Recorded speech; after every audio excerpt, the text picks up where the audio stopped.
the journals. So I found a description of it, a definition of it that I think is really, it's rather long, but it is very comprehensive in describing what this is like and distinguishing it from fatigue that we might experience on a day-to-day basis or under periods of stress. So cancer-related fatigue is a distressing, persistent, subjective sense of physical, emotional, and cognitive tiredness or exhaustion related to cancer or cancer treatment. It is not proportional to the recent activity and it interferes with usual functioning. So, in other words, this is a deep fatigue that does not respond or get better from a good night's sleep and restoration. The descriptors that people have described this as when they're talking to their healthcare professional or just to the families around them is that they're constantly tired. They feel slow. They feel weak. They might be experiencing pain, a continued pain, something that was pre-existing condition before you had your cancer, but just feeling achy and an increased sensation of pain, unable to keep up with the demands, sleeplessness, sleep that's fraught with waking up cycles or difficulty getting to sleep, and decreased concentration. It can diminish the quality of life. It can also be combined with those pre-existing medical conditions that influence the severity of the pain and or the severity of the fatigue and how long you experience the fatigue. Cancer-related fatigue is one of the most common complaints during and after cancer treatment. It can last months or years after treatment is completed, and it can be very distressing. But it's also important to realize that this is real. It's not in your mind. It's not something that is just, you can't understand it. It's a very real phenomenon and it's experienced by everyone. So that's important to understand. And it's also important that the people around you understand that as well, because sometimes there might be a pressure that you feel from friends, from family, from loved ones that, it's been 6 months with your treatment. Why aren't you, having more energy? Why aren't you able to participate more? So just to let you know that it's important to let people know I'm still experiencing this and I'm working on it. And that's what a lot of tonight is, to let you know that it can be worked on. It's something that you find the routine, you find the treatments that help you, and then you do them. And it takes time and it takes work, but there's definitely rewards to the work that's going on. One thing that's important is to keep your oncologist and your medical doctors informed about your fatigue. It's going to wax and wane. It gets better. It might get worse. It might go away altogether. But it's important to keep your healthcare providers informed, because if it's very severe and goes on for a long time, or if it goes away and then returns, then those are really good observations for you to take to your doctor. It might be time to get another set of labs. It might be time to get a good overall physical examination, just to make sure that there's nothing else that's popped up. Are some blood counts awry? Did you develop a thyroid problem? Are there other issues that might have come up after treatment that could be contributing to the fatigue? So just to inform you that it's an important conversation with your healthcare provider, and also to let them know I'm having trouble with fatigue. There are lots of good referrals that can be made for a specialized physical therapy department or occupational therapy department that might be within the scope of the cancer center that you're attending. So there are referrals that can be made for very specialized treatments, because one thing that's important is to know how to start exercise programs, to know how to consolidate your day so that you're conserving energy. And that's one thing that becomes kind of a day-to-day routine is how do I divide my day? Do I have a lot today that could be put off tomorrow when it might be easier to accomplish? So there needs to be kind of a reflection about organization and calendaring and scheduling of activities so that you can have time to take care of yourself in between. And by taking care of yourself, that might be attending to being sure to eat. Lots of times when people are running around doing things, you forget to eat or you grab something that's not nutritious. So making time in the day to get nourishing food, to be sure to hydrate throughout the day, to be sure to get those stretches in, get some of that exercise in. So these are things that need to be considered in your day. And also how to store up your energy when you have those special events that you want to attend at the end of the day or when the kids come home from school or when dinner time comes. So how to build around kind of conserving your energy for different parts of the day. Um, so there are many strategies that help get the energy back, and we'll be discussing those tonight. And also, we want to hear from you to see what has worked for you and what kind of programs or interventions did you do in your day that just really helped. Who did you talk to? Was there an exercise ritual that really helped you that you may never have considered before experiencing these fatigues? Um, so lots of the things that are really helpful besides balancing activities are mindfulness practices, so meditations, positive thinking, focusing on building your energy, being sure that you're aware of good sleep hygiene if sleep is an issue, because there's nothing that can intervene more for your well-being of your mind and your body than a good night's sleep. So turning off your devices at least a half an hour before you go to bed. Developing a practice, whether it's drinking some nice chamomile tea or having that mental intervention that helps calm your mind and prepare you for sleep, whether it's inhaling some nice lavender oil or is it a warm bath that relaxes you.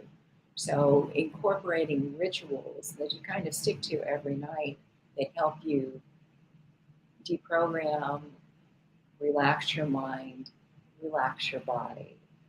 Breathing exercises are also very, very good. A focused breathing, nice and deep, clearing your mind.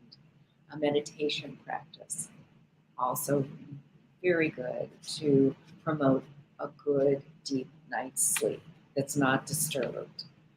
Um, so also building up of the exercise programs or the stretches are also something that is important to realize. You can't probably start out where you were before treatment because you need to build up to it. So a limited amount of time, maybe not as if you're using weights, certainly only low dose weights, stretch bands, yoga, swimming. These are all wonderful resisted exercises because those are really important for building back muscle strength, which is something that is easily diminished during treatment and during the many downtimes that you have afterwards. So when you think about causes of fatigue, there are lots of good causes. So you have the stress of adapting to going to lots of different appointments and scannings to get the diagnosis, meeting an entire new team of people, absorbing a lot of information. Then the physical parts. Your body has special needs to heal from surgery. Nutrition and rest are a very big part, particularly focusing on protein to heal the tissues. So there's a dynamic process in healing tissues up after your surgery. Then the next step, whether that is chemotherapy or radiation, those two require a lot of healing and have increased expenditures of energy, calories, etc., on your body. So when you think about the actual treatment of cancer, it is a long process of healing, then the next step, and then the next step.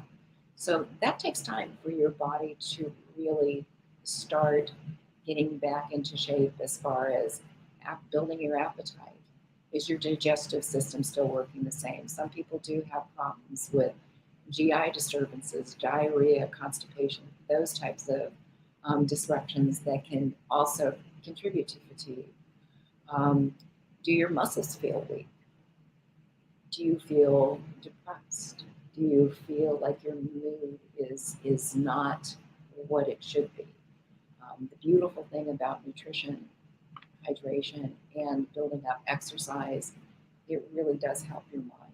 So exercise is wonderful for the body and for the mind, that true body-mind connection, which Shays Warriors is promoting for a good survivorship. So um, the mindfulness practices that we talked about, the meditation, positive thinking exercises, breathing exercises. So we're anxious to hear how all of you have adapted to your practices of trying to combat this fatigue. Um, Another thing that's important is to be able to qualify and kind of measure your fatigue from day to day. Because by doing that, on days that are good, you can say, what did I do to contribute to this? On days that it's bad, you can evaluate, is there something that I did that contributed to this today? So maybe like a fatigue diary, that you can evaluate your day at on a scale of 1 to 10. 1 to 3 is a bad day. You know, 4 to 6 is a kind of a medium day, and then 7, 8, 9, 10. Those are some bad days. So it's a good practice because that's also important information you can carry forward to your meditation practitioner, your exercise coach, your doctors, your MDs, and it gives you kind of a good vision of, is there something that's helping? Is there something that's making this worse? And you can also evaluate after your fatigue, after your exercise programs, after your socializations, those types of things. So it's just kind of good to give you, make you aware of what your fatigue levels are. Are they changing? What contributes to them? And then that's just really good information. And it's also really positive to look at and say, wow, 4 weeks ago I was here and I've made a lot of progress. So it can also be a really positive tool to be able to assess how far you've come in X amount of time that you reflect on it. So that kind of is my part in a nutshell. And now we can move on to Dr. Fung, who's going to be offering some diet modifications and some remedies for fatigue.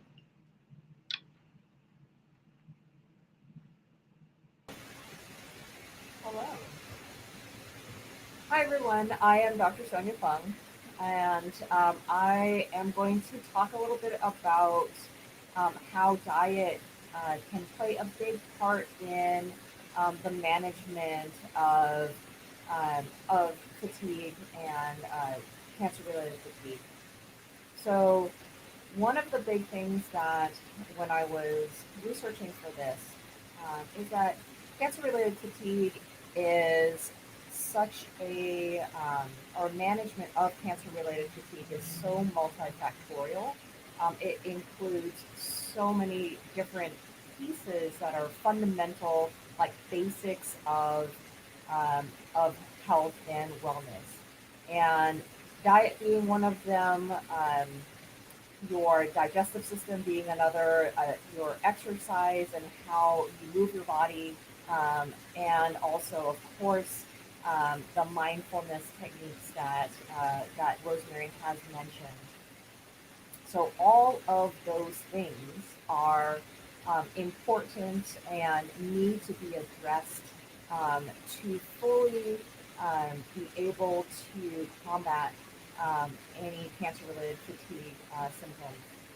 So one of the things that I noticed in my research on dietary interventions for cancer-related fatigue is basically an anti-inflammatory diet.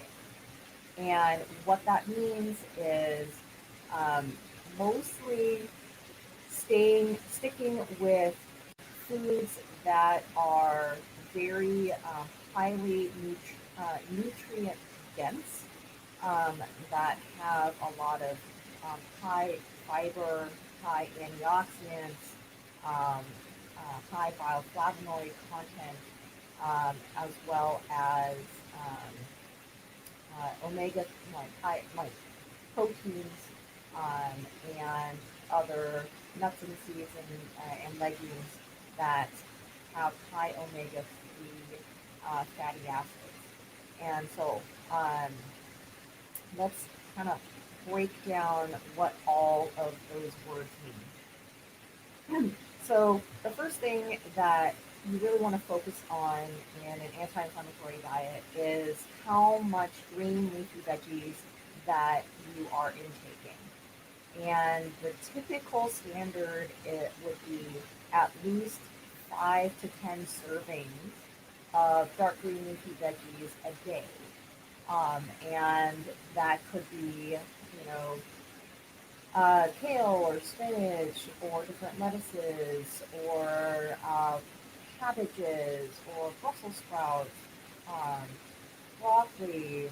Those are examples of green leafy veggies that are very high in polyphenols and very high in antioxidants, and of course, vitamins and nutrients. So at least 5 to 10 servings of veggies. The second piece of it would be a couple servings of um, like very colorful, bright um, fruits, low glycemic fruits preferably. So berries and are the preferred um, low sugar fruits, low sugar, high fiber fruits, because the more colorful your foods are, your fruits and veggies, the more antioxidants that you are getting into your diet. And the reason why we want to eat very high nutrient dense foods is because we want to give good fuel to your mitochondria, or like the engines of all of your cells. So with cancer related fatigue, what you're trying to do is you're trying to give your body all the best nutrients and building blocks so that you can fuel your body to help it heal, and from all the stuff that you have gone through, um, and or going through. So that's why it is super important to give your body the best fuel there is. So if your body's like a high performance car, you're not going to give it like a very low grade gas. You want to give it like the best gasoline and best fuel that you can get, um, so that it can maintain its high performance. So that's the same thing as how you would try to fuel your body, especially when your body is under a lot of stress and it's constantly needing the good fuel to help rebuild it. So another really important piece would be your healthy fats. So organic polyunsaturated fatty acids um, from fish, from different nuts and seeds like olive oil, all the tree nuts. Um, you can get a lot of great anti-inflammatory fats from seaweed as well as algae for vegetarian sources as well. So another piece would be high fiber legumes and grains if you can tolerate it. So legumes are beans or lentils of that family, and grains as whole and like whole grains typically are what I am talking about. So lots of fiber so that it can, fiber is a fuel, like a prebiotic, so a fuel for your good gut bugs. And it also helps to bind toxins. It um, helps to clear out and keep your digestion functioning well, which is one of the biggest issues that I've seen in my patient population when they are going through treatment and then after treatment as well. So, speaking of fibers being prebiotics, um, fermented foods such as like kimchi or sauerkraut or other things like that are really great for giving your body probiotics, so the healthy gut bugs. Because again, your gut health is crucial um, to your body's immune system, for your body's overall healthy detox, and also, again, reduction of inflammation. And Rosemary also mentioned um, the need for adequate protein. So, one of the biggest things that are often missed is making sure that your body has an adequate amount of protein so that it can it can help to maintain and build your lean body mass. So your muscles are so important. That's why not only diet is that is important, but the exercise piece that is going to come up um, when Shay talks about uh, when Shay goes into her piece. Um, these all these things work together, and you can't have one without the other, and expect it to work efficiently. So they all build each other up, and it's so important to have all of these different pieces in play when you are trying to get your body back up and running efficiently, and so that you can get on with your day and get on with your life and not miss out on any special things that you want to uh, that you want to prioritize. And then, of course, adequate hydration as well. So, especially in the desert, we're here in the desert right now, but even across the nation, making sure that you have adequate hydration is so crucial. Um, I always keep my 40-ounce bottle. I try to get two of those things down a day, especially in the desert. And even though we are in an air-conditioned, like perhaps an air-conditioned workspace, still you can get dehydrated very easily. So those are kind of the main pieces of for dietary interventions, really focusing on an anti-inflammatory type of a diet. Um, there are other diets that have been looked at. There is something called a fatigue reduction diet, there's also a leaky gut diet and the Mediterranean diet. All of those things are based um, on reducing overall inflammation in your body and in your gut, and getting your system the best fuel that it can as much as possible. So really quickly, I wanted to point out the foods to limit. Um, limit sugars, of course, and simple carbohydrates and starches like the white foods. Fast foods or fake foods, um, fake sugars and big fats, such as margarine. Try to reduce packaged or highly processed foods, including like vegetarian or vegan products. Um, uh, Try to minimize or limit your alcohol intake, and also caffeine consumption as well.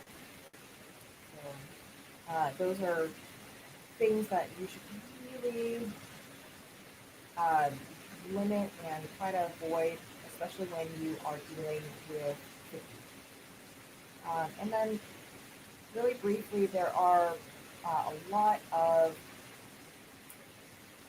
supplements and nutrients that have been studied for that can help with some of the symptoms of fatigue. Um, Omega-3 oils in either the fish oils or the algae sources, or the non or the vegetarian vegan sources, um, are again super important as an anti-inflammatory and as an antioxidant in your system. And the best way again to get those is hopefully through your food. That's the main goal, is to try to get all of your nutrients through what you are eating. Um, these other nutrients can be helpful for as almost like well, as an add-on or extra, as a supplement. You may be, it may be helpful for you, but definitely check with your healthcare practitioner to see whether or not it will be beneficial to you. Um, Other things I'm just going to run through very quickly: American ginseng, rhodiola, acetyl L-carnitine, CoQ10 in the ubiquinol active form, some mushroom extracts such as reishi and cordyceps, melatonin, and vitamin D3.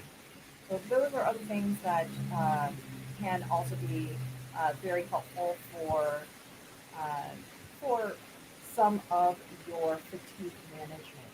And again, you need to ask your healthcare professional um, if these are going to be beneficial for you. I will have some resources that I will be giving to Shay on um, some anti-inflammatory diet books and or plans, and um, other scholarly resources that you can look through if that is of interest with you, for you, and that will be available after tonight. So I want to move on to our exercise portion with Shay.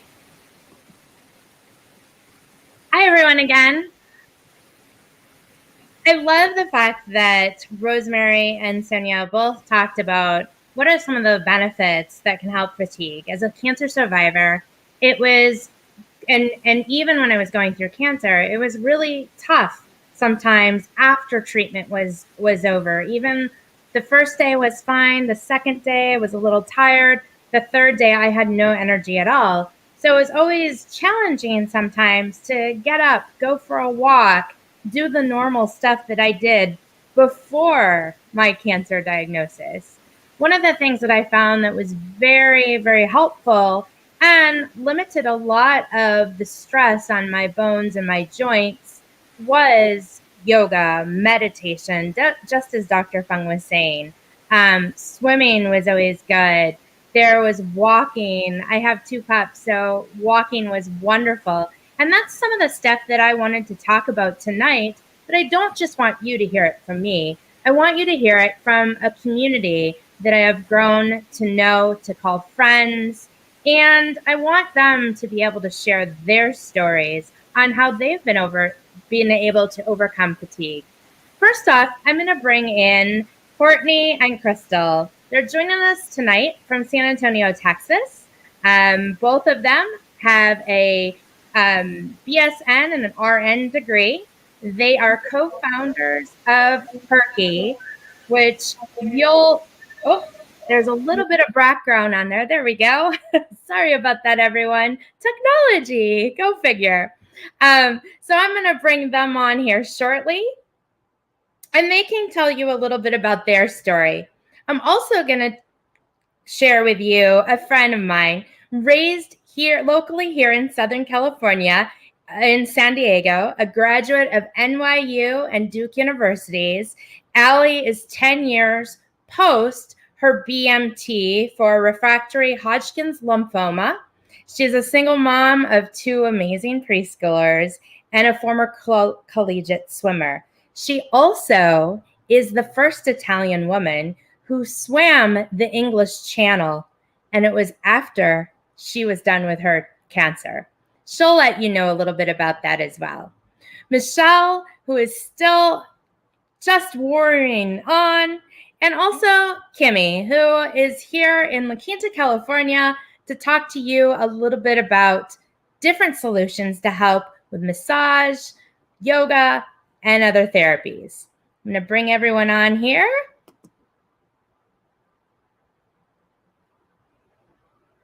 There we go. Hi, everybody. Welcome, and say hello to everybody out there. Of course, we have.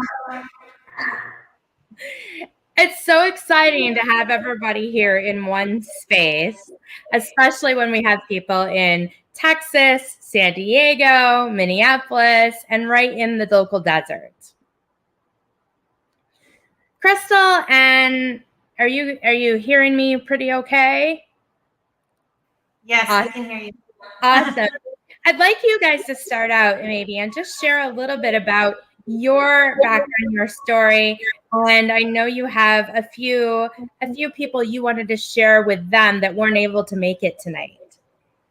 Yeah, thanks for having us, Shay. I'm Crystal, and this is Courtney. We're both registered nurses, bachelor degree. We've been nurses for, Over 10 years. Over 10 years. I don't even remember. But we've specialized with the breast cancer community for the majority of that time. We helped women navigate breast reconstruction, and now we founded our own little nurse clinic where we specialize in nipple restorative tattooing. I have a strong family history of breast cancer. Every female on my mom's side survived the disease, but I got a lot of insight from them on how fatigue impacted their quality of life. I really enjoyed what Rosemary and Sonia had to say. It resonates with us, and it's very similar to what we wanted to bring to the table today. Take-home messages of staying hydrated, protein, vitamin D, getting sunlight, yoga, meditation, anything else? Yeah, but also recognizing your what's a physical limitation and what's an emotional limitation. Absolutely. And being patient with yourself.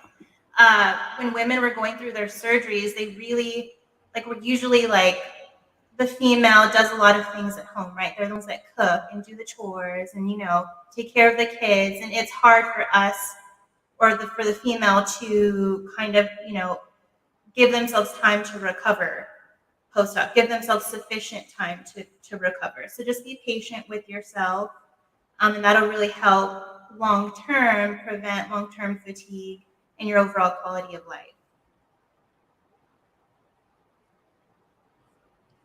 Awesome. Thanks, Courtney and Crystal. Allie, would you like to share a little bit of your amazing, incredible story? I thought I was supposed to respond to questions.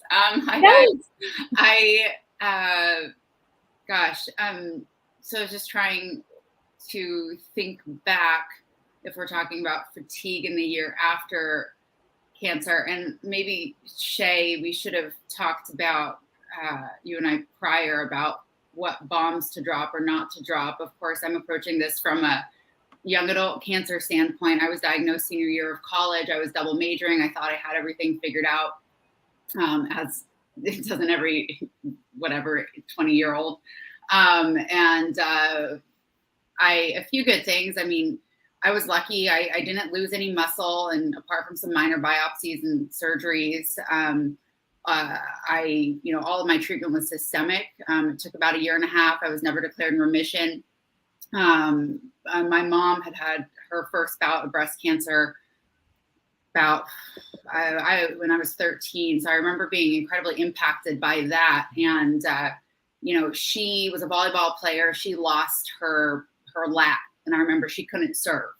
I'm a swimmer, and as Shay mentioned, I found healing through what ultimately was motivated by my college swim coach, who was diagnosed with cancer 3 weeks before I was. And both of us, she was 32 and 5 months pregnant. I was 20, 21, and had gone through 8 months, 9 months of symptoms, it took about that long for it to pinpoint to what the issue was.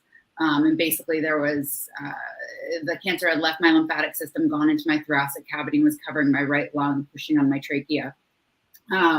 Granted, nobody tied me down, and I was the type of athlete that unless you put me in a cast, I was going to do it. There was a point in my bone marrow transplant, I had a stationary bike. I'm not sure how many of you are familiar with that type of treatment, but basically inside a negative pressure chamber, they give you high dose chemo. Typically you get 1 dose of chemo every, 2 weeks? Gosh, sorry. My journal's somewhere in the garage. But, and a lot of this too, you have to forgive me. I guess my coping mechanism is to sort of take it, deal with it, and grow, right? And I remember at one point the nurses came in, and this is during the course of, because you don't really see the effects of chemo until the next week. They say the first 3 days, you feel awesome, you want to go home, you want to vacuum. And they're like, no, slow down, because you're pumped full of so many meds. And that's the major bomb I think I wanted to address, is what do you do with leftover medication in a year when you're like, all right, go be normal. And you're like, what I wasn't normal. And for me as a 20-year-old, but about the bike, the nurses came in at a certain point and said, sweetheart, you need to realize how sick you are. You will kill yourself. And they took it out of my room. And I remember just being I was so upset. I was like, what are they, I was hooked up, literally attached to the wall in 3 different ports in my body. You start to learn self-awareness, and that's one of the greatest takeaways for me. What becomes your normal. And for a long time, you can't plan one day ahead. So Sundays are my least favorite day of the week. And, I love Mondays. I absolutely love Mondays, not long weekend Mondays. I have preschoolers, and by Monday we're all going crazy. But in general, because on, the mail, regardless if it was medical bills or student loans or car, whatever it was, I knew that the little mail truck was going to come up the hill at 11 a.m. every day. So I would sit by the door and just wait for it, because that's something I could plan on, right? Everything else was just completely, one day they basically called my mom and they said, after a simple chest x-ray, and said she has classic Hodgkin's, we need to admit her. 6 months later, found out I was underdiagnosed and the chemo didn't work, thrust me into this gray area, hence the refractory. And they said, I'm sorry, sweetheart, we need to admit you. And I was like, I'm going to law school. Like, what are you talking about? Basically just I'm very goal oriented, and always had to feel like my dad calls me he says there's human beings and human doings. Well, I'm a doer. I like to always be looking ahead. And I guess that was something, in spite of the fact that so maybe I'm the wrong person to ask about fatigue and energy levels. Cause for me, it's kind of like it's easier for me to run really fast. Right. And I have a body, I'm very grateful, that likes to do that. And like I said, I didn't lose any muscle mass. During treatment, I did start from ground zero. Long story short, back to that, my college swim coach ended up passing away in September 2011 when I was a year out of treatment. And during that first year out of treatment, I had a drawer full of leftover medication. And if I'm being completely honest with everyone, I experimented with that for the first time in my life. And it was just a call for attention, or call for help, really. I think it was what I had lost all my hair. I didn't realize how much I had identified with it. even after observing, I mean, my mom lose a, it wasn't something that my hair will grow back, right? I'm very lucky. And my hair has grown back, but at the time being in your 20s is about getting to know yourself. And, then you're sort of, knocked on your face. And,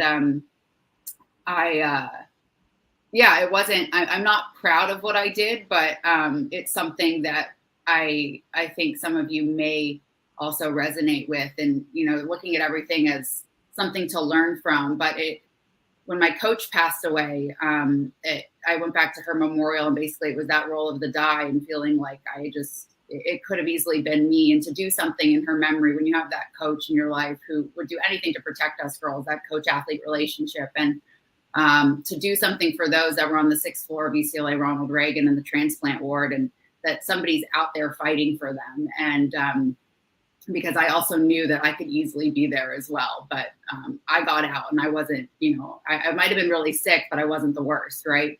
I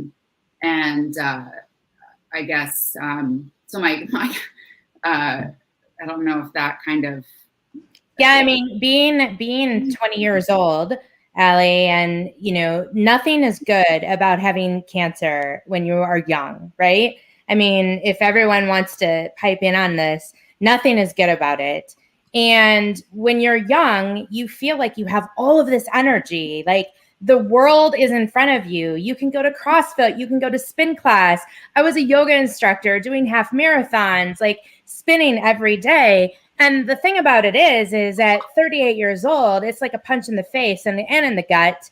And the breath from this yoga instructor who knows how to breathe, who trains people to breathe, all of a sudden that breath is taken away when someone tells you that you have cancer.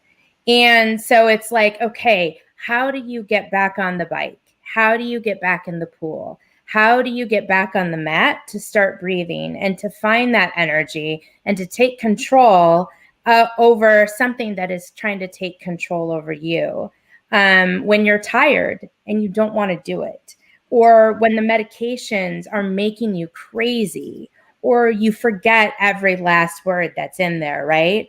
I mean, those of us that have gone through cancer, it is not only a physical challenge, which is why I'm so in awe of you, Allie, because you swam the English Channel a year after you were done with treatment. And 2 years. Well, like 2.5, I got blown out. But still, you started training way before that. I mean, you probably, we forget things. It's kind of like having a baby. You forget the pain of having a baby, and you're like, yes, I want like 5 more, right? Well, to jump in is like, it's that idea. So if I think about it too much, I micromanage. I can't think about my diet. I just have to know what works, right? There's no, you said, what diet you follow? It's like, it's the Allie diet. Like it doesn't, but like I can't buy this and I can't buy that. But to let go, to trust in the process, to sit and breathe, to listen, to adapt, to grow. And to understand, like, just trust in the process and know that there are some things that you just can't control. And that's the crux of the English Channel. And that's kind of why I picked it.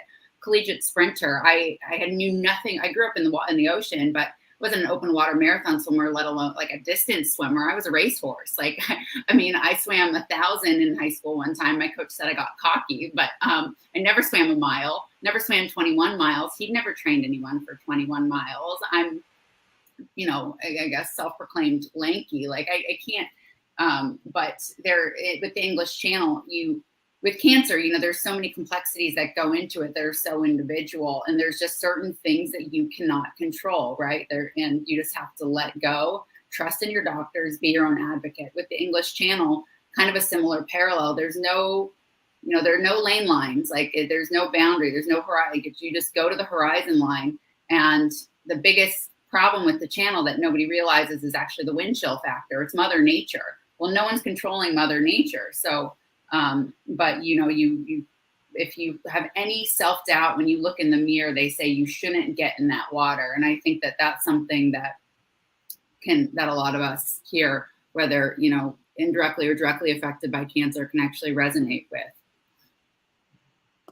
I think that you brought forward some really important points, Allie. And I think that trained athletes just have a mental capacity that so many people aren't aware of. And the other thing that is part of being an athlete is having those mentors and having those people that are partners. But anybody needs to have that exercise buddy or that person that they can talk to that can help give them, those words that can help them move forward. So that's a really important aspect that everybody can kind of pull away from, that if you're going through a lot of fatigue and you know that you've got some practices in front of you that might be difficult for you, to have somebody that you can either work out with, that you can walk with, that you can go swim with for 15, 20 minutes, whatever that is, that's really a good help.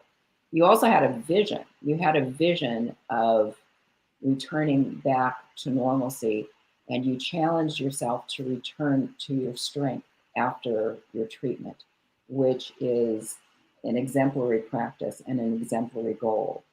And the other thing that you brought up, which is such a big part of this fatigue, is that fatigue pulls you down mentally. Treatment pulls you down mentally. So depression, anxiety, giving up hope are a big part of it. So when these aspects of fatigue enter into it, it's really important to contact your doctor. It's really important to think about things like, perhaps I need professional intervention. I need to go to a counselor. So those are incredibly real experiences that you've had with a very long journey at an incredibly young age. But your athletic training got you through so much that it's a fascinating story.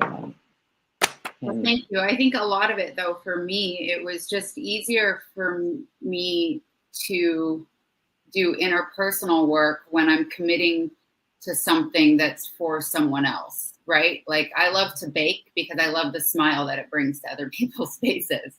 It's just something that it's harder for me to admit that I'm actually doing something for myself, if that makes sense. But that's just, again, I mean, being self-aware. And also, I guess, to the doctor's comment, I'm the worst at hydrating. Like, I get my water from coffee. And I will tell everyone till like the cows come home that I need to hydrate more. So as much as anyone wants to say it, I'm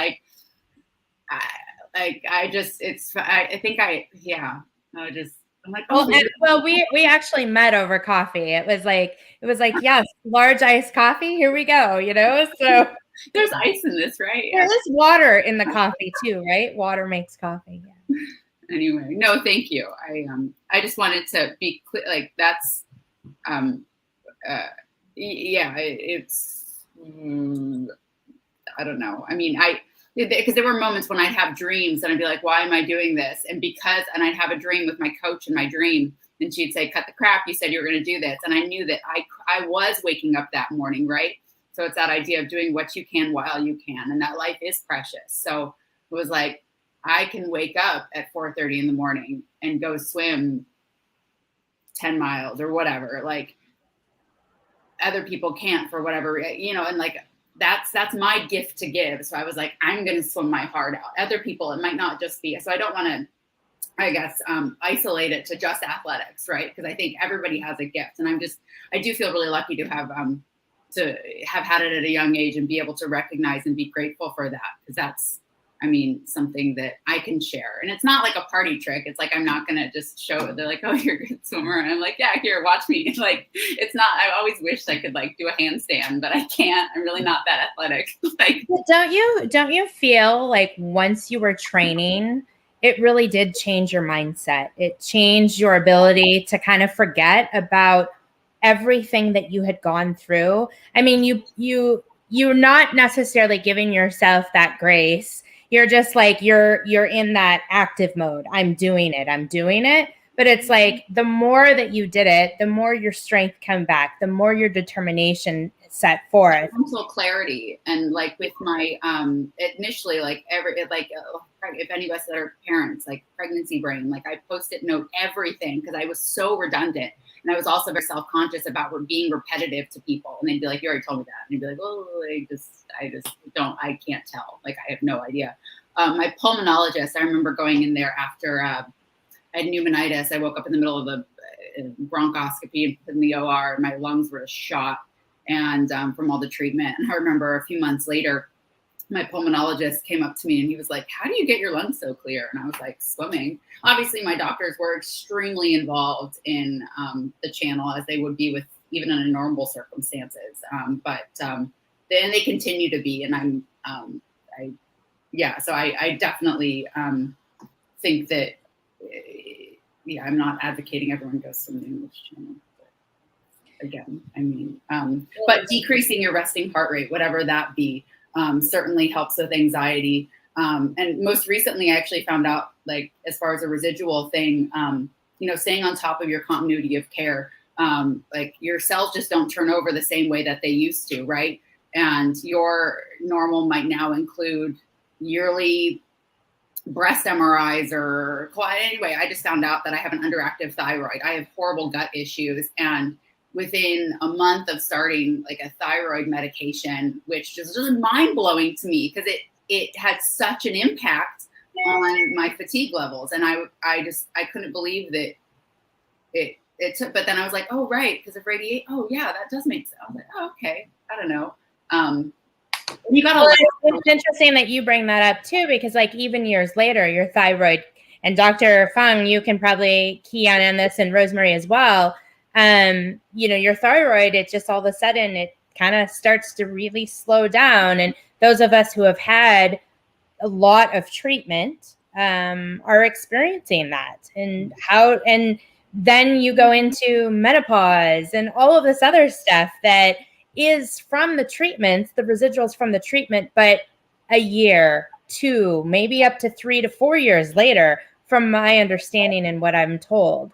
And it's like, keeping our energy levels up through clean eating, through maybe even napping. I'm a napper. I love to have a little 20-minute nap in the middle of the day. Yes, like, don't tell my boss. But, it's like I have to pull over in the car, or I have to like just literally take a 20-minute nap. And then I keep that routine, and it really does help. Even if it's 10 minutes. I mean, it helps the energy levels to go up. Versus me, what I would normally do is go grab a cup of coffee at 2 o'clock, 3 o'clock in the middle of the day. And then I love coffee, don't get me wrong, but all of a sudden now I'm up, and my sleeping pattern, I bought a Fitbit recently, and I'm noticing that my patterns of sleeping is like 5-6 hours. That's probably not a real good thing when my metabolism has slowed down, and I really am traveling quite a bit right now. I should be sleeping, or we all should be sleeping 7 to 8 hours a day, right? So trying to do that and keep a routine. And I love the fact, Allie, that you also said, and Rosemary, I believe you said this too, keep a diary. Keep a diary of those energy levels. Those energy levels go up and down. Plan activities around the times that you have more energy. So I know for me, the sun is a huge benefit for me. I do have some depression issues, because if it's really gloomy and dark, especially in the Midwest when I'm out here, I don't want to go outside. But if the sun is hitting and it's beautiful, man, I am walking. I'm like, the birds are chirping. The flowers are blooming brighter. Like, it's gorgeous, puppies, rainbows, and cupcakes. Oops, sorry, Dr. Fung. But, they're organic, okay? So, but anyways, it's like keeping those energy levels up and doing stuff while you have the time. And then if you do it residually, it keeps your energy levels up. What are some other things that has helped people with fatigue? Even if you haven't gone through cancer, we've experienced fatigue at one point or time in our lives. I think you brought up a really important point, which is the concept of the power nap or the short nap. And you can condition yourself to completely fall asleep if you do it on a regular basis, a deep sleep, and wake up feeling very refreshed. But the trick is you limit it. You don't go over a half an hour. But it's really something that can get you through these very severe periods of fatigue related to, you know, cancer related, treatment related cancer. It's really helpful, and it doesn't. The reason for this shortness of the nap is to provide you for a longer night's sleep. So that was another important trick that I know a lot of people do. And I'll never forget, it's like, I can't remember. I just had her name anyway. But anyway, some really high functioning people, particularly secretaries of state that fly international time zones all the time, are people that have trained themselves to power nap so that they can be up whenever they need to be. But Madeleine Albright is a power napper. I remember that from her. What are other strategies? What has worked for you? Something that has anything worked for you that we haven't even hit on as something that is going to be helpful or beneficial?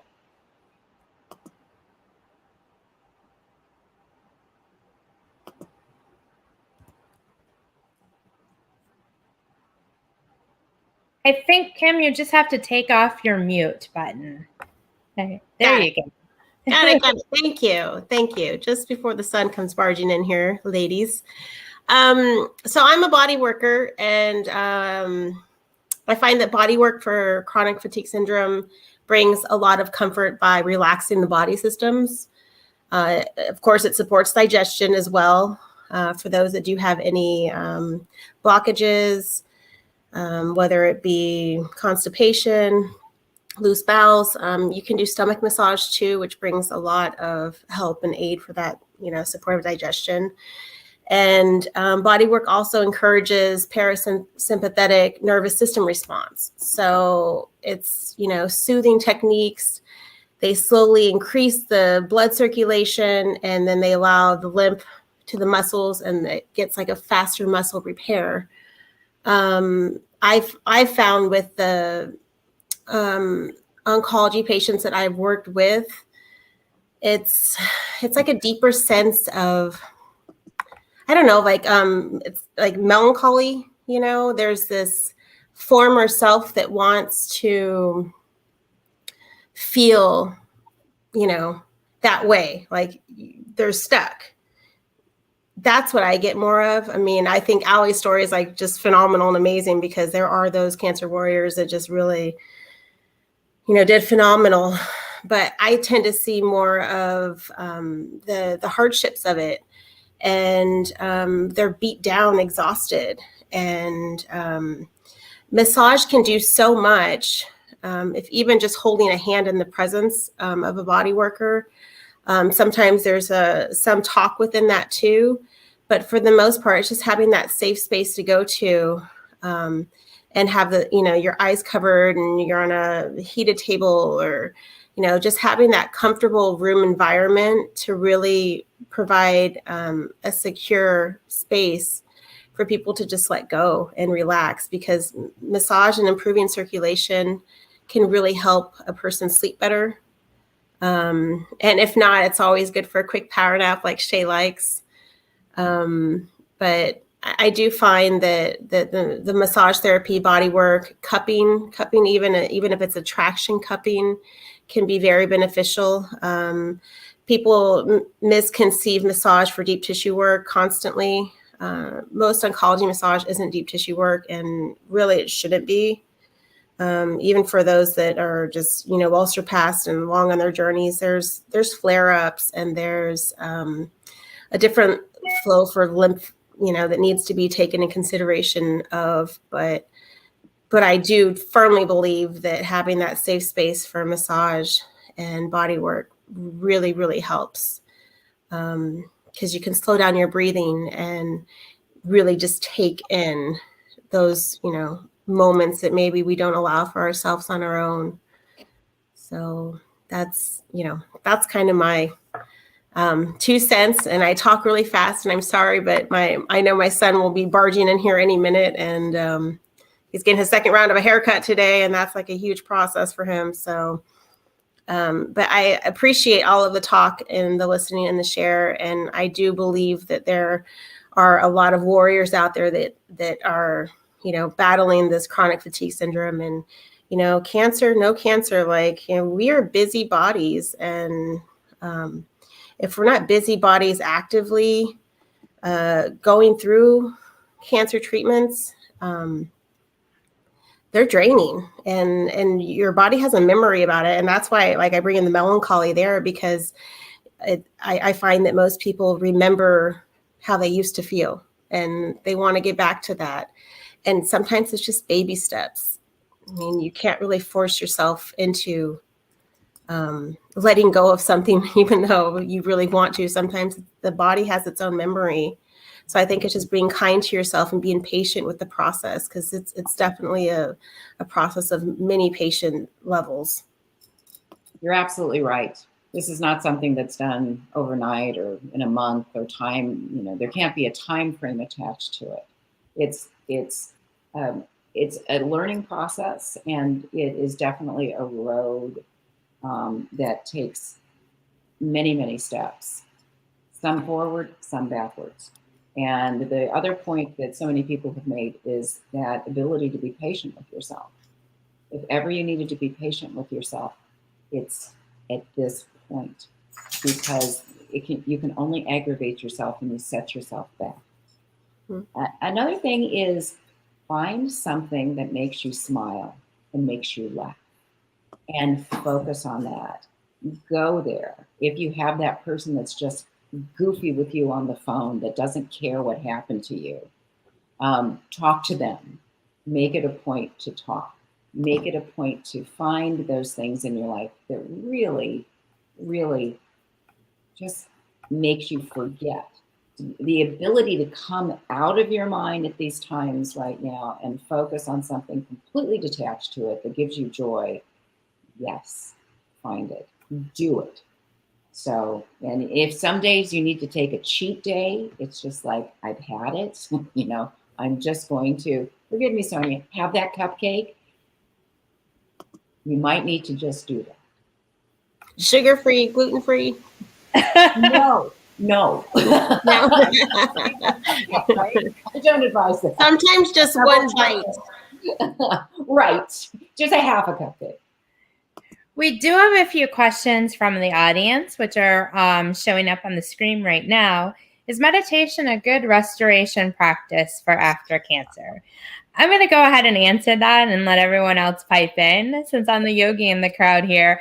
100% yes. The one thing that is really awesome about meditation is if you are able just to sit and to be, you don't necessarily have to be lying down or sitting, crisscross applesauce, as I told my yoga kids. But you could be anywhere. You could also have a candle in front of you and just be focusing on the light. That's a form of meditation. An active form of meditation, if you love, just like Rosemary just said, if you love to play the piano, that's a great form of meditation as well. Just to do that, you don't necessarily have to be just kind of zoning out and toning out, but do something that you love to do. Painting, singing, any of that, you can actually use that as active meditations.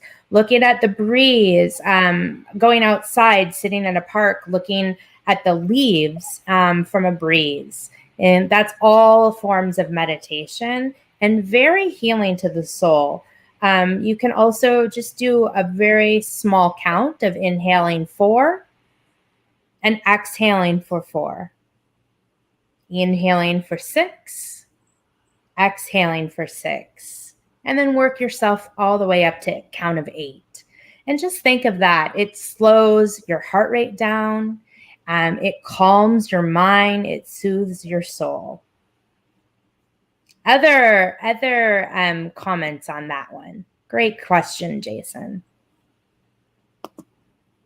This is also a great opportunity for someone to get more in tune with their faith, whatever that may be. But, scripture reading or prayer.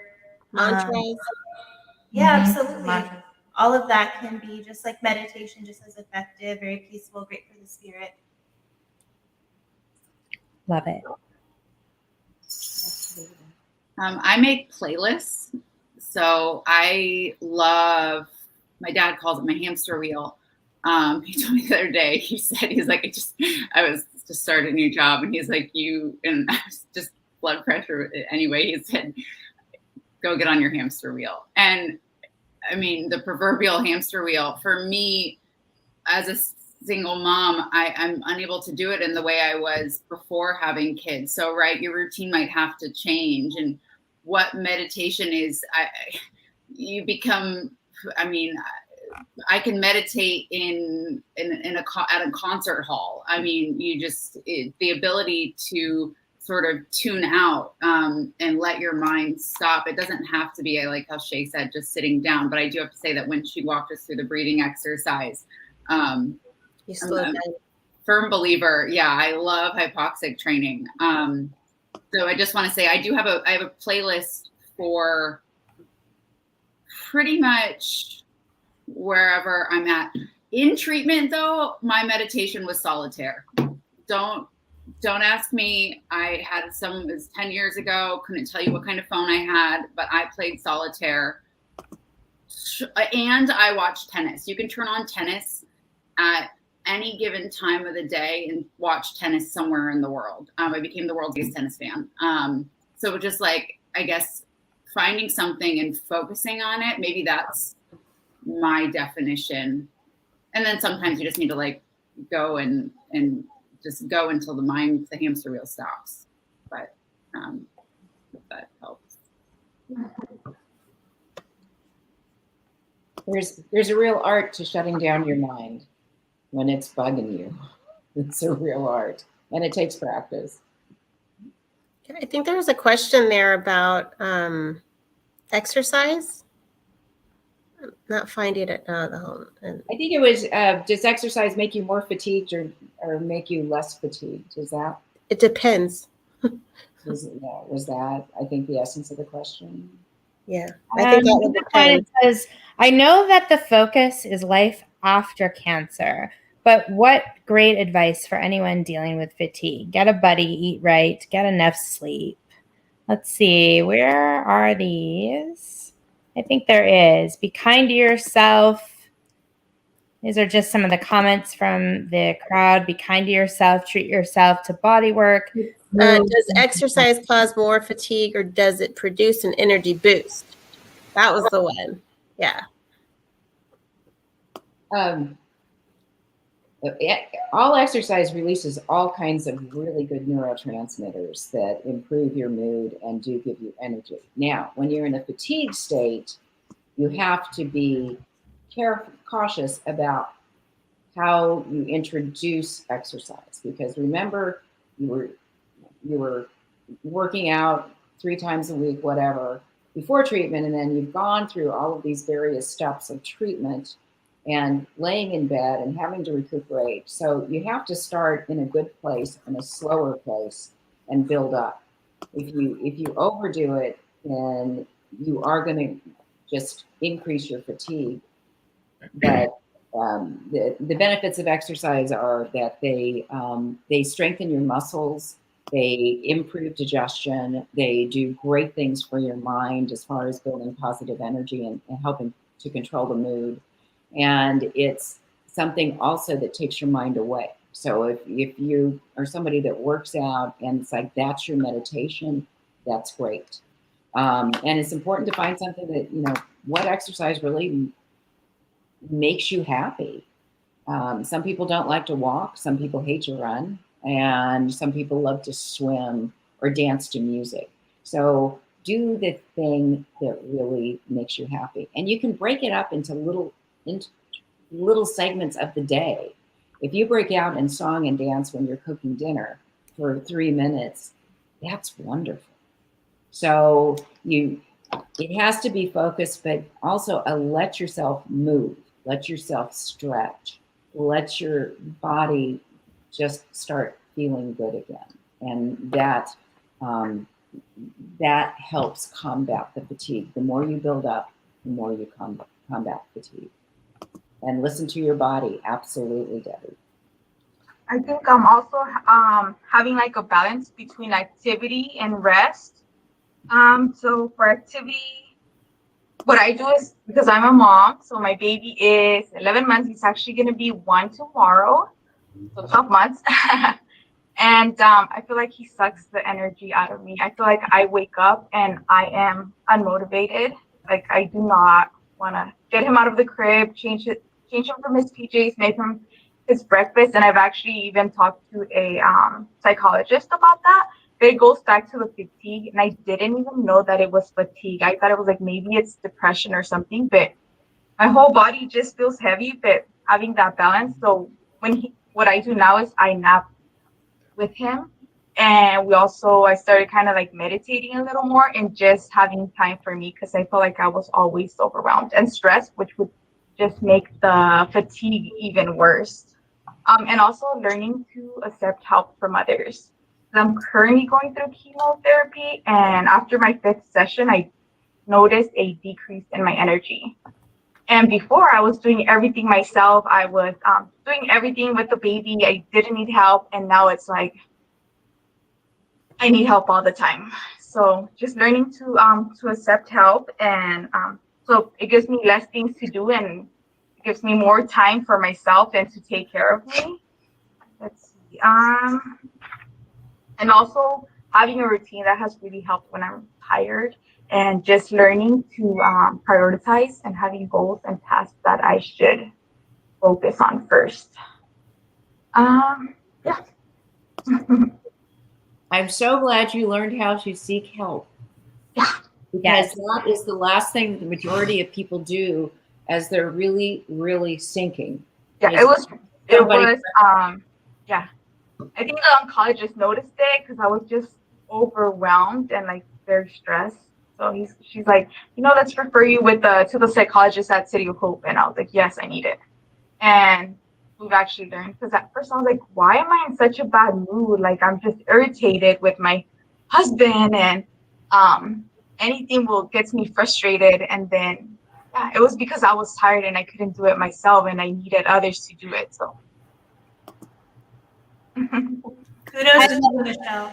Thank you, Michelle, for being vulnerable to share that too, because, as your chemotherapy, as you go on with the many treatments, depending on if you have 12, 10, 20, whatever it might be, it builds on one another. And so it is like climbing those stairs, and you're halfway up the mountain, right? Mm-hmm. And you're going to keep climbing more. And it is harder to go up straight up the mountain. Mm-hmm. But once you get there, then you're able to kind of level off. So important that you were able to recognize that, and you do ask for help. So I'm super proud of you. Yeah, it's the baby. I mean, he's going to be 1 tomorrow. He just literally sucks the energy out of me. Yeah. Well, happy birthday to him. Yes. Happy birthday to you. Happy birthday. And I'll be 30 this month, so. Yay. From one of our audience members, I asked the Lord to give a purpose and starting to make cancer cards for patients during chemo. And now I make them and take them to the Cancer Center in Oklahoma. Making cards is my happy place. I love that. I absolutely love that. That's amazing. The arts and the crafts. Yeah. They can be such wonderful places. And a mindful meditation to be able to put all of your energy into that. Next month, Shay's Warriors, I know some of our friends across the country, unless you're in Palm Springs, you won't be able to attend. But we're going to be partnering with Old Town La Quinta Artisan Studio and having a mindful meditation day for warriors, thrivers, and survivors in creating a river of hope.